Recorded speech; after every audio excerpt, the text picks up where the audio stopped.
الحمدللہ رب العالمین والصلاة والسلام علی سید المرسلین اما بعد فاعوذ باللہ من الشیطان الرجیم بسم اللہ الرحمن الرحیم الصلاة والسلام علیک یا رسول اللہ وعلی آلک واصحابک یا حبیب اللہ الصلاة والسلام علیک یا نبی اللہ وعلی آلک واصحابک یا نور اللہ۔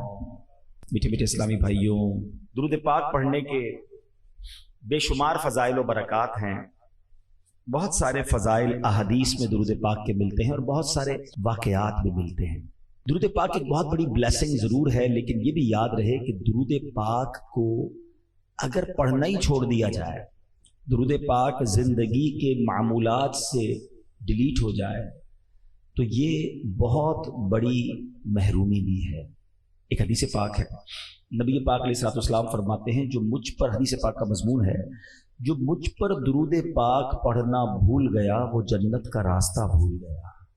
تو یاد رہے کہ زندگی میں درود پاک کو انوالو رکھنا یہ ہم سب کے لیے بہت ضروری ہے۔ علماء کرام نے پیارے آقا علیہ الصلوۃ والسلام کے جو حقوق بیان کیے امت پر، نبی پاک کے امت پر جو حقوق بیان کیے گئے، اس میں ایک حق یہ بھی ہے کہ امتی پر حق ہے سرور کائنات علیہ الصلوۃ والسلام کا کہ ان کی ذات پر کثرت سے درود پاک پڑھتا رہے، اور درود نہ پڑھنا، اور خاص طور پر جب سرکار دو عالم صلی اللہ تعالی علیہ وسلم کا ذکر ہو اس وقت جو درود نہیں پڑھتا، یہ کتنا خطرناک اور کتنی بڑی یوں سمجھیے کہ غلطی ہے کہ ایک بار پیارے آقا صلی اللہ تعالی علیہ وسلم نے اپنے ممبر پر تشریف لے جا رہے تھے، پہلی سیڑھی پر قدم رکھا تو میرے آقا نے فرمایا آمین، دوسری سیڑھی پر قدم مبارک رکھا فرمایا آمین، تیسری سیڑھی پر قدم رکھا فرمایا آمین۔ اب صحابہ کرام کا ایک بڑا کمال کا انداز کیا تھا کہ whenever they saw any unusual thing، جب بھی وہ کچھ ایسی بات دیکھتے جو غیر معمولی ہوتی وہ سوال کر لیتے تھے، اور ان کا وہ سوال کرنا ہمارے لیے کتنا کارآمد ہو جاتا تھا۔ تو کہا حضور یہ تینوں سیڑھیوں پر آپ چڑھتے گئے، قدم رکھا اور آمین کہا، اس کے پیچھے کیا ریزن ہے، کیا وجہ ہے؟ نبی پاک صلی اللہ تعالی علیہ وسلم نے فرمایا جبریل امین میرے پاس آئے اور انہوں نے آ کر یہ دعا کی۔ جب میں نے پہلی سیڑھی پر قدم رکھا، حدیث کا میں خلاصہ عرض کر رہا ہوں، جب پہلی سیڑھی پر قدم رکھا تو انہوں نے دعا کی کہ یا اللہ عز و جل وہ برباد ہو جائے، اس کی ناک خاک آلود ہو جائے۔ عربی کا ایک محاورہ ہے، جب بھی یہاں جب یہ یوز ہوگا نا کہ اس کی ناک خاک آلود ہو، اس کا مطلب وہ برباد ہو جائے، یا اللہ وہ برباد ہو جائے کہ جو رمضان کو پائے اور اپنی مغفرت نہ کروا سکے۔ رسول پاک علیہ الصلوۃ والسلام فرماتے ہیں میں نے اس دعا پر آمین کہا ہے۔ پھر سیکنڈ سٹیپ پر جب میں نے قدم رکھا تو انہوں نے دعا کی کہ یا اللہ عز و جل وہ ہلاک ہو جائے، برباد ہو جائے کہ جو اپنے ماں باپ کو پائے اور اپنے ماں باپ کی خدمت نہ کرے اور خدمت اسے جنت میں نہ پہنچا دے وہ بھی برباد ہو جائے۔ آقا کہتے ہیں میں نے اس دعا پر بھی آمین کہا۔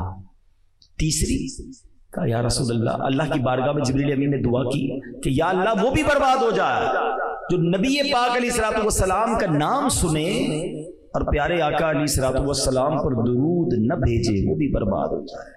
نبی پاک فرماتے ہیں میں نے اس دعا پر بھی آمین کہا۔ اب ذرا سمجھیے گا کہ دعا کرنے والا کون ہے؟ فرشتوں کا سردار، اور دعا پر آمین کہنے والے کون ہیں؟ نبیوں کے سردار صلی اللہ تعالی علیہ وسلم۔ اٹ مینز کہ اب اس دعا کی قبولیت میں تو کوئی کمی یا کوئی شک نہیں رہا نا، یہ دعا تو قبول ہی قبول ہے، لیکن اب ہم نے سوچنا یہ تینوں چیزیں ہمیں میسر ہیں۔ رمضان کچھ ہی دنوں میں آنے والا ہے، رمضان مل گیا اور رمضان کو پا کر بھی جو مغفرت نہ کروا سکا، دعا کر رہے ہیں جبریل امین کہ یا اللہ وہ برباد ہو جائے، اور نبی پاک کہہ رہے ہیں آمین۔ تو it means at any cost ہمیں اپنی مغفرت کروانی ہے رمضان۔ سیکنڈ کہ جس نے اپنے ماں باپ کو بڑھاپے میں پایا اور ان کی خدمت اسے جنت میں نہ پہنچائے وہ بھی ہلاک ہو جائے۔ آج ہم میں سے بہت ساروں کے ماں باپ زندہ ہیں، حیات ہیں، ان کی دعائیں لیجئے، ان کی خدمت کیجئے، یہ جنت میں جانے کا ٹکٹ ہے۔ اور یہ میں نہیں کہہ رہا، پیارے آقا علیہ الصلوۃ والسلام کی ایک اور حدیث ہے کہ نبی پاک علیہ الصلوۃ والسلام نے فرمایا جس کا مضمون ہے کہ ماں باپ ہی تیری جنت ہیں، ماں باپ ہی تیری دوزخ ہیں۔ اس کا کیا مطلب ہوا کہ ان کی خدمت کر لو تو یہی جنت میں جانے کے لیے کافی، یہ راضی ہو جائیں. اور اگر یہ ناراض ہو گئے نا تو پھر جہنم میں جانے کے لیے کوئی اور عمل کی حاجت نہیں، انہی کی نافرمانی جہنم میں لے جائے گی. تو خدا را جن کے ماں باپ حیات ہیں کبھی بھی ان کا دل نہ دکھائیں. جن کے ماں باپ چلے گئے نا ان کو بڑے یاد آتے ہیں. اب بعد میں بڑا خیال آتا ہے کہ میں نے اور ٹائم دینا تھا، میں نے اور خدمت کرنی تھی، میں نے اور ان سے محبت کرنی تھی اور ان سے دعائیں لینی تھی، پھر چانس نہیں ملتا. اب کئی لوگ ہیں جن کو ماں باپ سے ملنے کے لیے قبر پہ جانا پڑتا ہے. جب خوشی کا موقع آتا ہے تب بھی ماں باپ یاد آتے ہیں، جب کوئی تکلیف آتی ہے جب بھی ماں باپ یاد آتے ہیں. نیا گھر لو تو ماں باپ یاد آتے ہیں، نئی گاڑی لے تو ماں باپ یاد آتے ہیں کہ کتنے خوش ہوتے تھے، کتنی دعائیں دیتے تھے. ہیں تکلیف ہوتی تھی تو ماں باپ یاد آتے ہیں کہ پریشانی میں ماں کی گود میں بیٹھ کر، ماں کے قدموں میں بیٹھ کر سر رکھ کے عرض کرتا تھا کہ ماں تکلیف میں ہوں تو سر پہ ہاتھ رکھتی تھی، کہتی بیٹے گھبرانا نہیں، اللہ خیر کرے گا، میں دعا کروں گی. باپ کہتا تھا بیٹا میں ہوں پریشان مت ہونا. مگر وہ سب چلے گئے اور اب پچھتائے کیا ہوا جب چڑیا چگ گئی کھیت. اب یہ خیال آتا. تو میں ان سب کو کہتا ہوں کہ جن کے ماں باپ ہیں بڑے خوش نصیب ہو تم کہ تمہارے گھر میں وہ ہستیاں ہیں کہ احادیث میں یہ مضمون ملتا ہے کہ جو محبت کی نگاہ سے ماں باپ کو ایک بار دیکھے اسے حج مبرور کا ثواب دیا جاتا ہے، مقبول حج کا ثواب. صحابی عرض کرتے ہیں حضور ماں باپ تو گھر میں ہی ہوتے ہیں نا، 100 بار کوئی دیکھے وَإِن نَظَرَ كُلَّ يَوْمٍ 100 مرة، حضور کوئی 100 بار دیکھے. اللہ کے حبیب فرماتے اللہ اکبر و اطیب، اللہ بہت بڑا اور پاک ہے، 100 بار بھی کوئی دیکھے اللہ 100 حج کا ثواب عطا فرمائے. اچھا یہ ذرا انڈرسٹینڈ کیجئے گا کہ ماں باپ کو محبت سے دیکھنے پر حج کا ثواب ہے تو خدمت کا ثواب کتنا ہوگا، قدم پیر دبانے کا ثواب کتنا ہوگا، اپنے ہاتھوں سے کھانا کھلانے کا ثواب کتنا ہوگا، اپنے پیسے ان پر خرچ کرنے کا ثواب کتنا ہوگا، ان کے لیے دوائی لانا، ان کی دل جوئی کرنا. صرف محبت سے دیکھنے پر جب حج کا ثواب ہے تو خوش نصیب ہیں وہ لوگ جو ماں باپ کی خدمت کرتے ہیں، ماں باپ کی دعائیں لیتے ہیں. اور جس کے ماں باپ بوڑھے ہو گئے نا بیسیکلی وہ بڑا لکی ہے کہ خدمت کا موقع تو اب ملے گا نا. ساری زندگی تو ماں باپ نے خدمت کی ہماری، ہم چھوٹے تھے کھانا کھلایا، پیسے دیے، انگلی پکڑ کر چلنا سکھایا، کاروبار نوکری جو بھی ضرورت تھی ماں باپ نے کی، اپنے پیٹ کاٹ کر ہمیں کھلایا. اب جب وہ بوڑھے ہوئے this is the right time to react. ارے اب موقع آیا ہے تمہیں کچھ ریوارڈ حاصل کرنے کا، نیکیاں کمانے کا. اور اب بندہ اریٹیٹ ہونا شروع ہو جاتا ہے کہ مزہ نہیں آ رہا، ابو بہت زیادہ تنگ کرتے ہیں، غصہ کرتے ہیں، بار بار دوائی لینے، بار بار ہاسپٹل. نہیں میرے بیٹے اسلام بھاگ جاگ گئے، تمہارے نصیب جاگ گئے. ایسے بھی ماں باپ ہیں کہ جو خدمت کرتے کرتے ہی چلے گئے، بچوں کو خدمت کا موقع ہی نہیں ملا.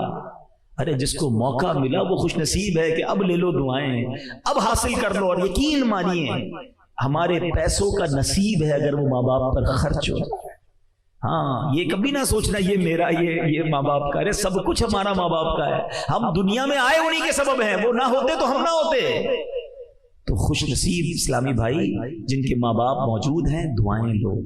اور اگر ان کے ہوتے ہوئے جنت نہ ملی نا تو there is no other option، پھر ہلاکت ہی ہے. کیونکہ نبی پاک نے اس دعا پر آمین کہا ہے. جبریل امین کی دعا کیا تھی کہ جو یا رسول اللہ صلی اللہ تعالی علیہ وسلم آپ کا نام سنیں، آپ کا ذکر سنیں اور آپ پر درود نہ بھیجے وہ بھی ہلاک و برباد ہو جائے. تو یہ بڑا اہم معاملہ ہے. ہم پورے دن میں نعت شریف سن رہے ہوتے ہیں، بیان سنتے ہیں، یا خود ہی اپنی زبان سے نبی پاک علیہ الصلوۃ والسلام کا ذکر کرتے ہیں مگر درود نہیں پڑھتے. تو درود زبان تر رہنی چاہیے. اچھا علماء نے بڑا پیارا ایک فارمولہ دیا کہ اگر کوئی شخص دن میں کئی بار پیارے آقا علیہ الصلوۃ والسلام کا نام سن لے یا زبان سے کہے اور درود پڑھنا مس کر گیا ہے تو اس کا خوبصورت طریقہ یہ ہے کہ اپنی ڈیلی روٹین میں ایک پرٹیکولر تعداد کے مطابق درود روز پڑھے. مینز 100 بار پڑھے، 200 بار پڑھے، اللہ توفیق دے تو 313 بار پڑھ لے، اس سے زیادہ پڑھ لے. تو اب اگر اس نے 100 بار بھی درود پڑھ لیا اور پورے دن میں نہیں پڑھ سکا تھا تو جہاں جہاں نبی پاک علیہ الصلوۃ والسلام کا نام سنا تھا یا پڑھا تھا اور نہیں پڑھ سکا تو یہ بعد میں پڑھنا اس کا آلٹرنیٹ، اس کا قائم مقام ہو جائے گا. تو اپنی زندگی میں درود پاک کو ضرور شامل کریں، ورنہ کہیں ایسا نہ ہو کہ نبی پاک علیہ الصلوۃ والسلام کی شفاعت سے ہم محروم ہو جائیں۔ پیارے آقا راضی ہوں گے تو رب راضی ہو جائے گا۔ آئیے مل کر محبت کے ساتھ با آواز بلند درود پاک پڑھ لیں۔ صلو علی الحبیب صلی اللہ تعالی علی محمد صلی اللہ علیہ وسلم۔ میرے بیچ اسلامی بھائیوں، ہمارے پاس ایک بہت عظیم مہمان آنے والا ہے۔ ایک ایسا مہمان آنے والا ہے کہ جو ہم سے لینے نہیں ہمیں دینے آ رہا ہے۔ ہمارے گھر پہ جب کوئی مہمان آتا ہے ہم اس کی تیاری کرتے ہیں، اور جیسا کلوز گیسٹ ہوتا ہے اتنی زیادہ تیاری کرتے ہیں، جتنا ریسپیکٹیبل ہوتا ہے اتنی پریپریشن کرتے ہیں۔ مگر ایک ایسا مہمان آنے والا ہے جس کی سگنیفیکنس، جس کی اہمیت کو سمجھنے کے لیے ایک حدیث ہی کافی ہے کہ پیارے آقا علیہ الصلوۃ والسلام فرماتے ہیں کہ اگر میری امت کو پتا ہوتا کہ رمضان کیا ہے تو وہ تمنا کرتے کہ سارا سال ہی رمضان ہو۔ ایسا کیا ہے رمضان میں کہ امت کو پتا چل جائے، اس کی اہمیت کا اندازہ ہو جائے۔ ایک اور مولا علی شیر خدا کرم اللہ تعالی وجہ الکریم کی قول سے سمجھیے۔ آپ کہتے ہیں کہ اگر اللہ تبارک و تعالی کو اس امت کو عذاب دینا ہوتا تو اس امت کو ماہ رمضان اور سورہ اخلاص عطا نہ فرماتا۔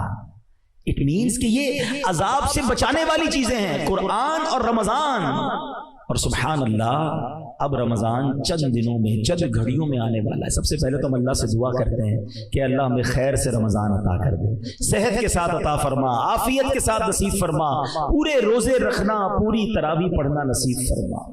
اس مہینے کو ابھی، اچھا یہ جو حدیث میں نے پہلے سنائی اس میں یہ بھی تو تھا نا کہ جو رمضان کو پالے اور اپنی مغفرت نہ کروا سکے وہ ہلاک و برباد ہو جائے۔ اس کا مطلب کیا ہوا کہ اتنا مبارک مہینہ تمہیں ملا، اس میں بھی تم رب کو راضی نہ کر سکے، پھر اس سے بڑا محروم کون ہوگا؟ رمضان کی سبحان اللہ گھڑی گھڑی کی جو برکت ہے۔ دیکھیں کاروباری لوگ بیٹھے ہیں، اس سیزن کے بارے میں ہم بات کرتے ہیں کہ یار کون سا سیزن ہے جس میں زیادہ محنت کرنی ہے، زیادہ کمانا ہے۔ بہت سارے لوگ ہوتے ہیں جن کا گرمیوں میں سیزن آتا ہے، کولر والے، تو برف والے، تو ریفریجریٹر والے، اے سی والے، پنکھے والے، بڑے جان لگاتے ہیں کہ بھائی یہ سیزن ہے اس میں زیادہ کما لو۔ سردیاں آتی ہیں تو کمبل والے، ہیٹر والے، گیزر والے، اور بہت ساری آئٹمز ہیں۔ شادیاں ہوتی ہیں تو کپڑے والے اور اس کے جناب جو ریلیٹڈ لوگ ہوتے ہیں۔ تو جیسا سیزن آتا ہے ویسا ہم زور لگاتے ہیں اس سیزن والے لوگ کہ یار اس میں زیادہ کمانا ہے۔ تو صحیح بات یہ ہے کہ نیکیوں کا سیزن آ گیا ہے، رحمتوں کا سیزن آ گیا ہے۔ ریٹ کیسا بڑھ گیا، ثواب کتنا بڑھ گیا کہ فرمایا نفل کا ثواب فرض کے برابر، فرض کا ثواب 70 ٹائمز بڑھا دیا گیا۔ یعنی آپ سوچیں کہ ہم کام تھوڑا کریں اور اجر زیادہ عطا کیا جائے گا۔ اچھا سارا سال میں اور آپ دعا کرتے ہیں یا اللہ بخش دے، معاف کر دے، سن لے ہماری پکار، ہمیں ہماری توبہ قبول کر لے، میں اور آپ ریکویسٹ کرتے ہیں۔ اور رمضان کی راتوں میں رحمت کی ندا آسمان سے دی جاتی ہے کوئی مانگنے والا کہ اس کی مراد پوری کر دی جائے، ہے کوئی سوالی کہ اس کا سوال پورا کر دیا جائے، ہے کوئی مغفرت مانگنے والا کہ اس کی مغفرت کر دی جائے۔ یعنی ادھر سے ندائیں ہیں کہ مانگ لو، مانگنے کا مزہ آج کی رات۔